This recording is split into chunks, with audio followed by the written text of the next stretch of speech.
House update! Ang tingog sa jud sa manok. Ay mga Mars, dugay-dugay sad nga wala ta naka-upload og video kay tungod lagi busy na kayo sa trabaho ug tungod po jud busy na kaayo sa pagpamalit og materyales para sa balay. Kani day mo gipatukod nga balay dili kay siya kadakuan mga Mars. 2-story house siya mga Mars. Kuha na mo ang concept sa mga tiny house concept sa YouTube, Google, Facebook ug uban pa nga naa sa internet. Nanapog ka. Dako pa jud nga budget ang kinahanglan aning balaya para mahuman, pero sige lang laban na jud tas kinabuhi kaysa naman mapadulong sa wala atong mga hago, may na lang natin makitaan sa tanan nato pagpaningkamot. Work counter.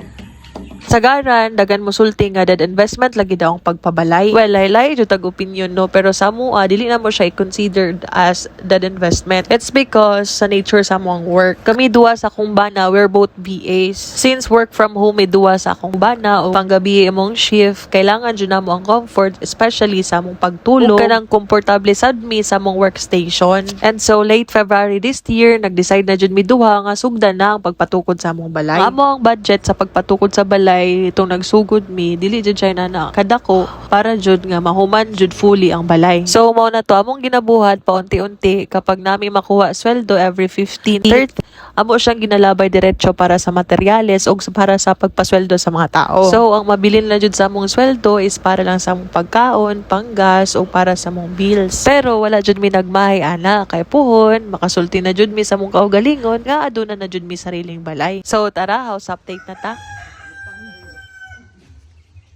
Sulod mo. So, mao ni Dre mo murag gamay lang sala-sala. Tapos, hagdanan pataas. Tapos, tra ang bar counter. Dre ang lutuanan. Tapos, ang sink. Tapos, bathroom. Dre ay pwesto ang ref puhon. Tapos sa bathroom kay exit na siya. So man siya. Exit na siya. Dara ang septic. Banda. So pag magdrita, agi mo na siya ang itsura sa likod. So mao to ang amo ang terrace sa taas. O dara po mo ang bed. O amo kusina pohon. Kana mo na siya sa kitchen nga bintana dito ang CR. Uy.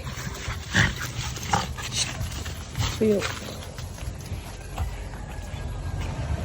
Mas mauni ang bintana sa kilid katong sa lutuan. Uy.